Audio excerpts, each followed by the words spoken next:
So when we look at our map today, the blue dots represent our post-acute care facilities. The green dots represent our acute care facilities. These are all nodes of which we're sharing information across the care continuum real time. So when patients come to the emergency department, you get a snapshot of where they've been, what medical problems they may have, what care has been provided. What I like to say is this is almost like an EHR of sorts that's a mile wide and an inch deep. Again, we're not as comprehensive as some of the other EHRs, the Cerners and the Epics out there, because their role is very different. Ours is to create a standard presentation where you can actually get actionable, digestible information. So being a post-acute care company and now adding the acute care aspect to this, one might ask, like, how can we leverage the post-acute care that data that we have and the post-acute care facilities that we serve into the acute care world? I mean, there's no question, there's no secret that it's disconnected care. As a practicing ED physician, we know that every time a patient comes from a nursing facility, a skilled nursing facility, a senior care facility, an LTAC, there's oftentimes a breakdown in communication. There's a limit of records that can be shared between the two facilities. There's often a breakdown in the reason for transfer. And at no point in my career have we looked at this and we said, hey, listen, how can we partner with a post-acute care facility to drive quality? It always seems like an arrangement that is not built for that, right? It's built more for, we are the emergency department, we're receiving a patient, there's a breakdown in communication, and quality never comes on the radar. And then to extend that, how about the cost? Again, we never think about the cost that's really incurred. I should rephrase that. We do think about the cost. If you're in the ED, I can't tell you how many times one of myself or one of my partners has said, man, how much is this costing for a abnormal urinalysis that could have been treated in the nursing home? But again, this all comes back to communication. And so what you'll see is, and what if you practice just an hour in the emergency room, what you'll see is that these patients are coming really in a way that nobody else comes. I mean, even from the street, we have more information oftentimes than from a facility that has an electronic health record. And as the provider in the EHR of over 13,000 post-acute care facilities in the US, I think it's our responsibility to figure out how to solve this. So here's one of our most famous patients that we love to use as a model patient, Ramesh Patel. He's an 88-year-old gentleman who resides in a senior living facility. He has congestive heart failure. He's had multiple falls. He's been to the ER and to his primary care a few times over the last week or two. And now he has another fall. And so oftentimes as the ED provider, I'm in the ER and I hear we're getting a patient from ABC Nursing Home, and we're not really sure what their problems are.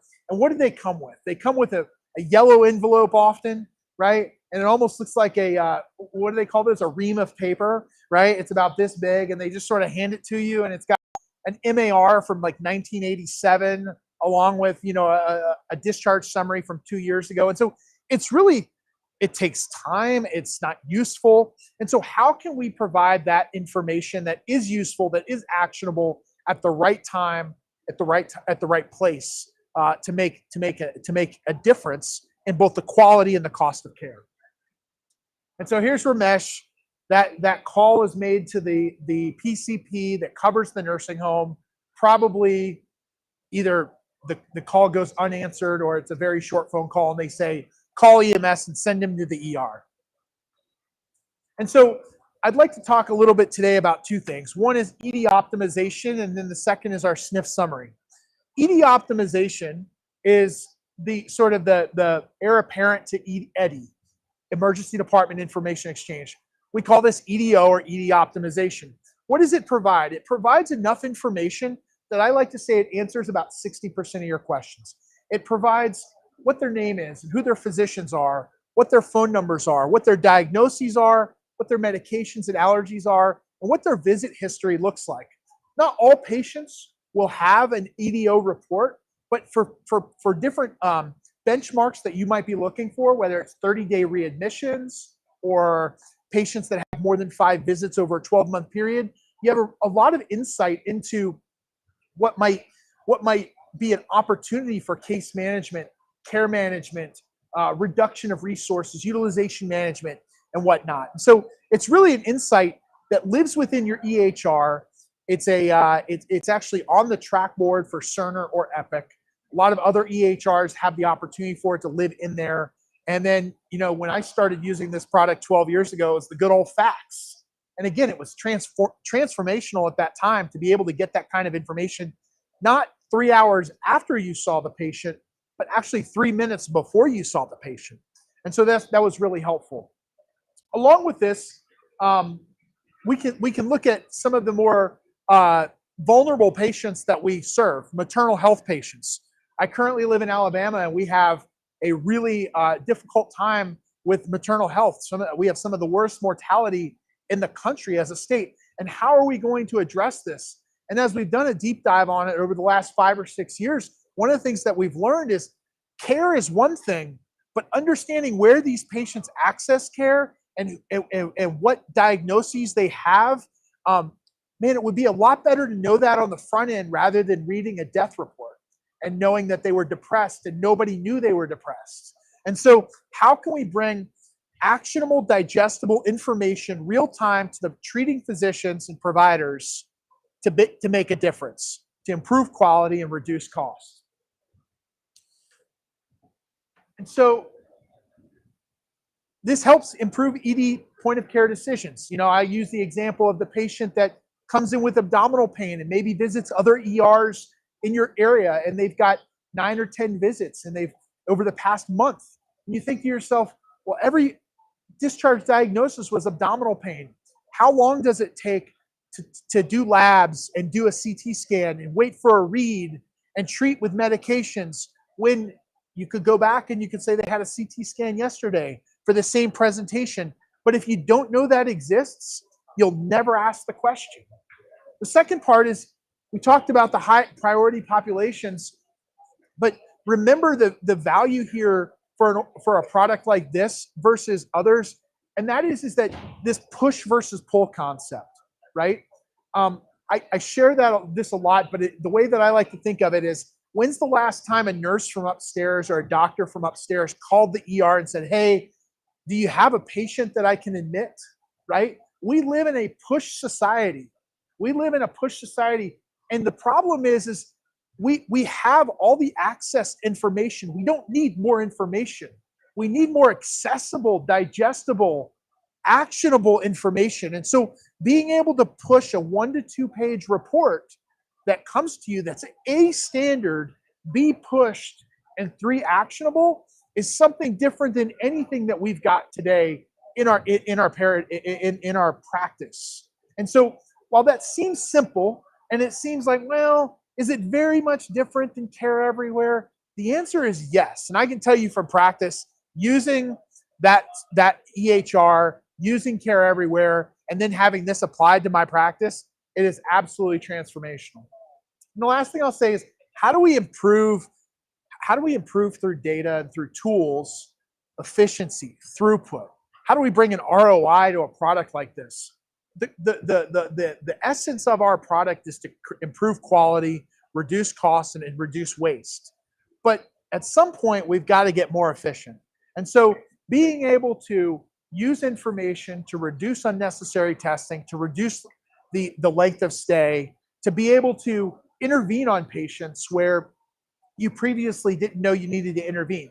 One anecdote, when I was using this product many years ago in Washington State when it was Eddie, I'll never forget, we had a patient that had 57 ED visits by July year to date. And every time she came into the emergency room, she couldn't even articulate why she was there. And so she was calling EMS, and they were just bringing her to the emergency department. It turns out she just felt lonely. After we did a deep dive, we were able to get our care collaborators involved and our social workers. And it turns out we asked her, we said, what do you really enjoy to do? And she said, I love going to eat Mexican food. And we said, hey, do you think we could help provide you a gift certificate to go eat Mexican food if you were able to figure out other ways to resolve your loneliness other than call 911? And she said, absolutely. 9 months later, 0 EMS calls, right? And again, what does this mean? We're not trying to keep people out of the emergency department that need to be there, but what we're talking about is offloading a system that oftentimes when we do an inventory of who we are and where we're at, we're not 70%, 80% overloaded. We're 10% overloaded. We're 20% overloaded. And that's an opportunity to really make a difference. So we talked about SNFs. We talked about ED optimization. How can we, by the way, this is what it would look like inside of an EHR. You would have an icon somewhere right here in your EHR. You would just scroll over it and you would see a report like this that you can peruse in about 20 seconds. So very helpful. So when we talk about the SNF summary, you can see the list of things here that a SNF summary will provide. There's more coming. So being able to have a 1 to 2 page summary of their medications, of their that were given in the last 14 days with the last dose given, allergies, code status, diagnoses, why were they there? Were they discharged in the last 30 days? This is all very important information for a lot of our institutions, and especially as we see the advent of value-based care enter into the market of emergency medicine, right? And so having this type of information is incredibly valuable, and it's something as a practicing clinician I really have not seen in my career.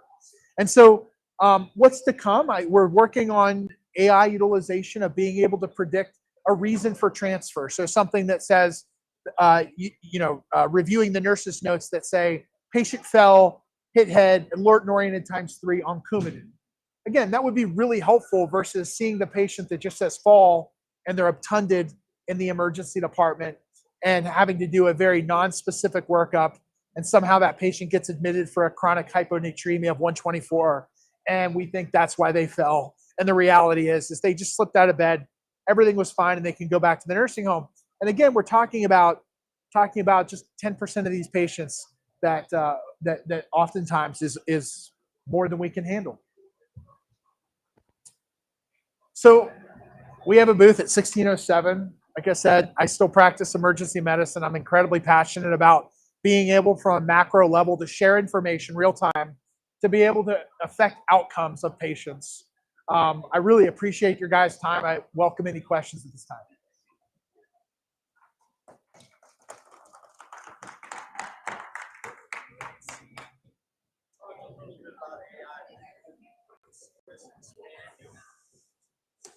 Yeah, I think the question is, where do we see AI expanding as a business model? I think, the short answer to that is, in any way we can take information and collate it into something that's actionable and digestible. I think a lot of times people say that we have an information problem. We don't have an information problem. There's information everywhere out there. It's how do we get the actionable information? And so I think the short putt is, how do we take AI to be able to take records from days, weeks, months, even years in the past, and be able to break those down and bring those into our the way we work inside the ED, and figure out how to really apply that in the best way. I think there's down the road. I think there's opportunities at different charting mechanisms, different ways to create models for how you chart versus I chart within the same system. And be able to provide a more comprehensive chart that actually makes better sense for you and I as the practitioner and the patient themselves. Yep.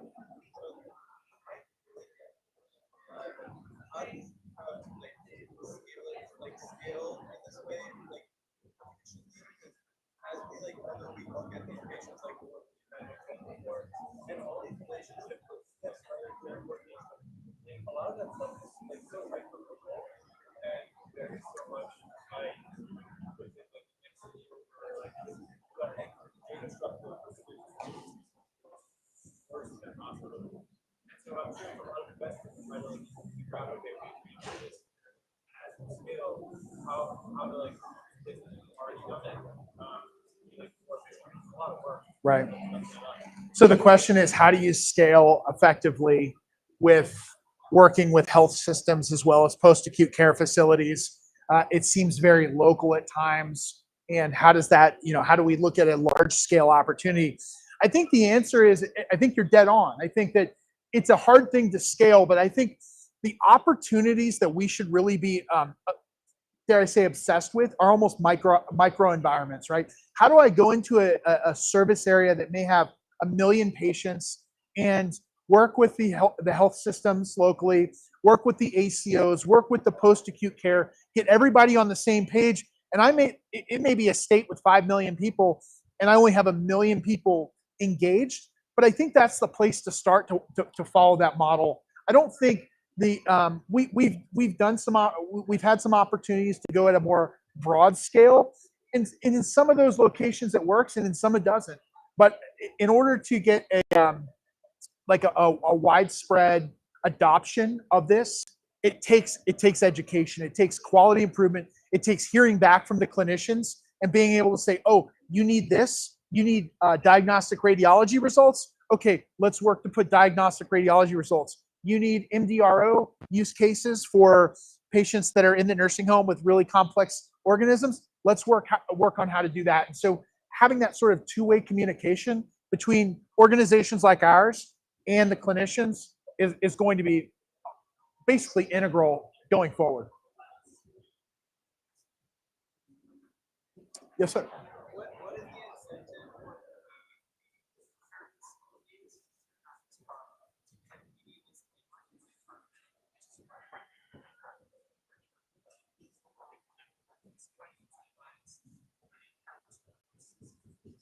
So this actually, the care facilities are using the EHR of point click care. So there's no extra work when they transfer the patient, when they go into their nurse's notes and say transfer to ABC Hospital. There's nothing else they have to do. It's automatically transferred. Well, thank you guys very much, and have a wonderful day.